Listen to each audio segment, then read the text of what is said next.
Hello and welcome back to Claudia's Universe. Today we're going to be knitting a scarf that is inspired by the Harry Potter movies, and I've used the Ravenclaw colors. For this project you'll need circular needles. I'm using 6 US and 16 inches in length, a tapestry needle and a crochet hook if you have one, a marker stitch, 2 colors of yarn, and scissors. All the detail about the material is written in the description bar down below. First off, we're going to cast on 63 stitches, and the first stitch is a slip knot. As always,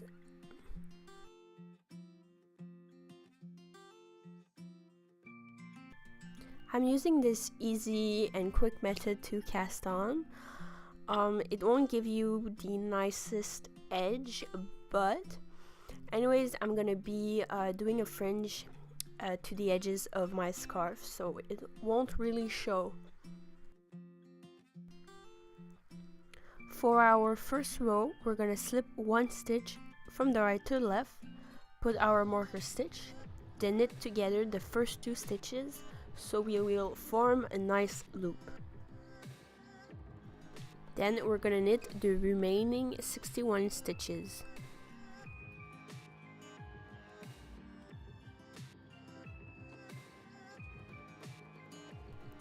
The first row for me is always the most frustrating one because I feel like all the stitches are tight, and so you just gotta be patient. And also make sure that the stitches are not all twisted up together and that they're oriented all in the same direction. So as you can see now, they're all oriented in the same direction.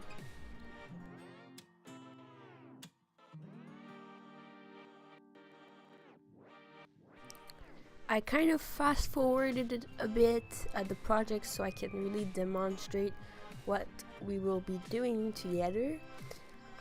So as you can see, we have 62 stitches in the round, and this is how the project looks like so far. So as you can see, we have an alternation between the gray and the blue, as we've seen in the Harry Potter movies. So the width is 5.5 inches, and the total length of my scarf will be 80 inches because I'm actually planning on wearing it this winter and not only for the costume. The reason why I'm knitting in the round is because I want to have this clear transition between my colors. And when you're knitting on straight needle, it will give you on one side this kind of unneat and unclear transition between the colors. And by knitting in the round, I'm actually hiding the side inside the scarf. So yeah, basically that's it. So we're left with this neat transition of colors. And then for the edge, so it doesn't show that I have that I've been knitting the round, I'm gonna be doing a fringe, and we're gonna be left with this double thickness scarf that will keep us warm this winter. So for this pattern, what we're gonna do is, once you have your 62 stitches in the round, we're first gonna knit 55 rows in the blue yarn, and then we're gonna knit 6 rows in the gray yarn, and then 8 rows in the blue yarn, 6 rows again in the gray yarn, and then 45 rows in the blue yarn. And the reason why I'm starting with 55 rows is because of the fringe that I'll be doing that is gonna use up a bit of the extra rows that I've knitted. So when I'll be putting my fringe, my scarf will look more symmetric. Then we'll continue the scarf with the sequence of 45 rows, 6, 8, and 6, alternating between the colors and repeating that sequence until we have our desired length of the scarf, and we'll finish with 6 rows of gray, 6 again of gray, and with 55 rows of blue. Now let's get started. So considering that we already did 55 rows in the blue yarn, 6 in the gray, 8 in the blue, 6 in the gray, now I'm continuing with my 45 rows with the blue yarn, and we're just doing the simple knitting technique, the knitting stitch. So we pass with the right needle through the stitch, then we wrap the yarn around the right needle, we pull, and we have our new stitch on our right needle. And now we finished knitting 45 rows in the blue yarn. I will now demonstrate how we switch between the colors. So first we're gonna cut off the blue yarn with our pair of scissors, take the gray yarn, and then we're gonna slip our marker stitch. With the right needle we're gonna pass through the stitch, and instead of taking the blue yarn, we're gonna take the gray yarn, and we're gonna make a loop like so, wrap it around our right needle, and we're just gonna continue knitting as usual. After we've knitted for about 3 stitches with our gray yarn, our project will be stable enough for us to make the knot inside our scarf with the gray and the blue thread, and this will secure the transition between the colors. If later on you see that the knitting around this transition is kind of loose, you can just pull on the thread and make a tighter knot, so it doesn't show that we've transitioned between the colors at that point in our project. And then we'll continue on knitting 6 rows with our gray yarn.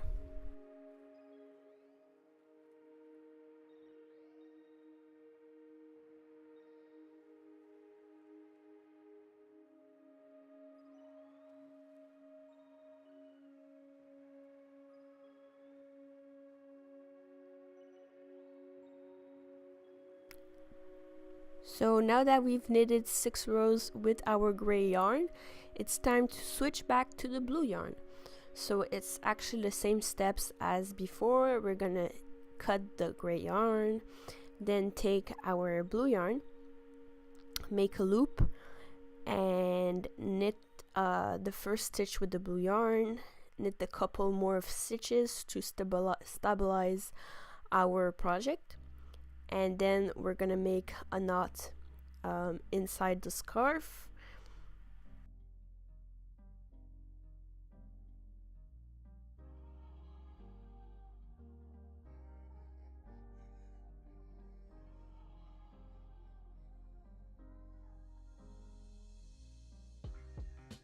And then we'll continue on knitting with our blue yarn with the knitting stitch. I really like this project because it's actually really simple to knit. There's no difficult pattern or anything, and it gives us like a nice looking scarf with a Harry Potter inspired style. So now we've finished knitting our 8 rows with the blue yarn. Again, it's time to transition back to the gray yarn. So same steps, cut the yarn, take the gray yarn, make a loop, slip our marker stitch, and knit the first stitch with the gray yarn, knit a couple more stitches. We'll make the knot in the back of our scarf, well, in the inside of the scarf, and then we'll continue on knitting for 6 rows with the gray yarn.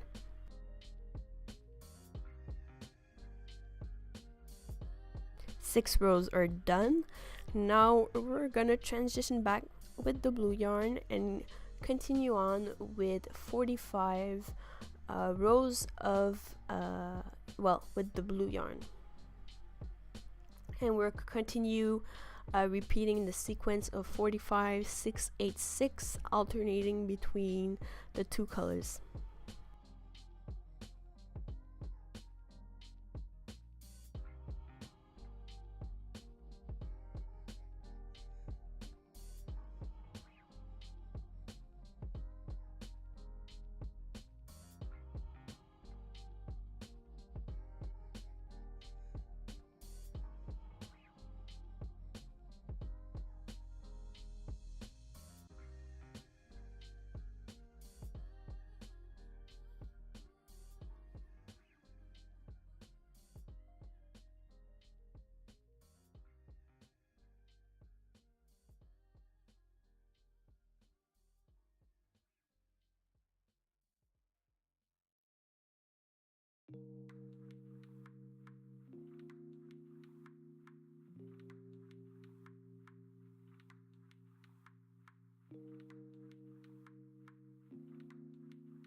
After patiently knitting for many and many rows, and you finally have your desired length of scarf.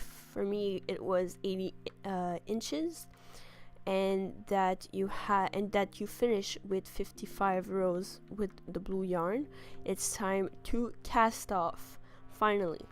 So it's the same casting off method that we've been using in all the other videos. So you knit the first 2 stitches, then you pull the first stitch on top of the second stitch, and we continue like so until we're left with 1 stitch on our needle.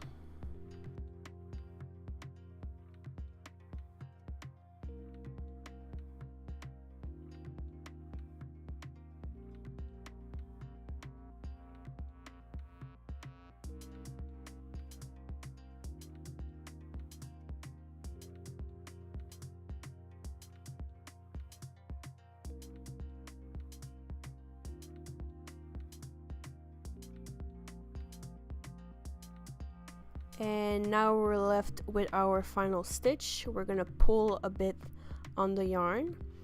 Then, as usual, when we're casting off, you cut your yarn and you're gonna pull the thread through the final stitch, make a nice knot, and then we'll just need to weave in the end so it won't show.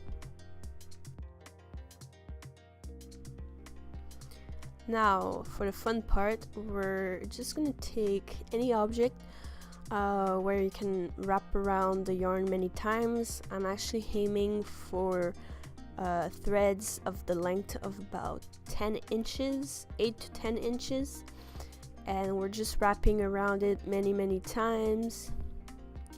And then with a scissors, you're gonna cut on one edge like so. So we're left with many threads of about 8 to 10 inches in length.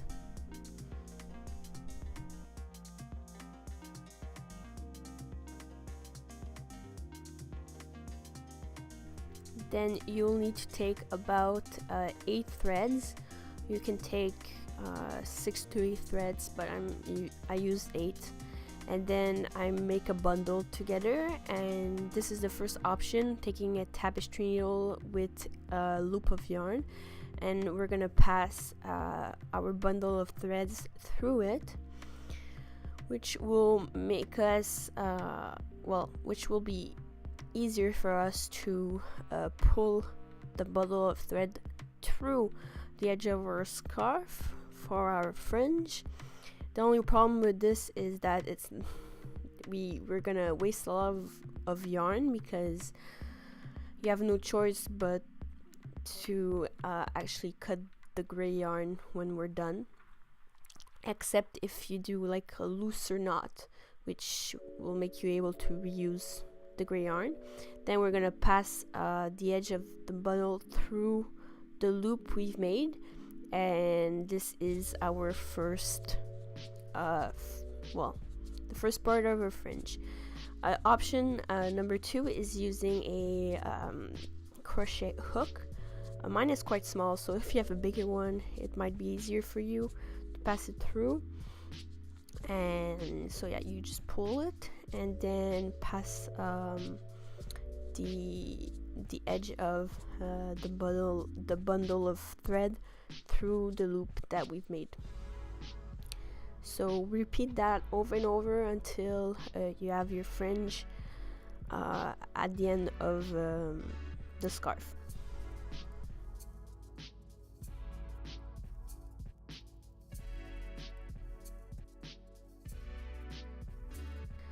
So here it is, the fringe. Now it's not very well, equal in length, so I'm using a total of 3 inches, and I'm just giving a trim to my fringe.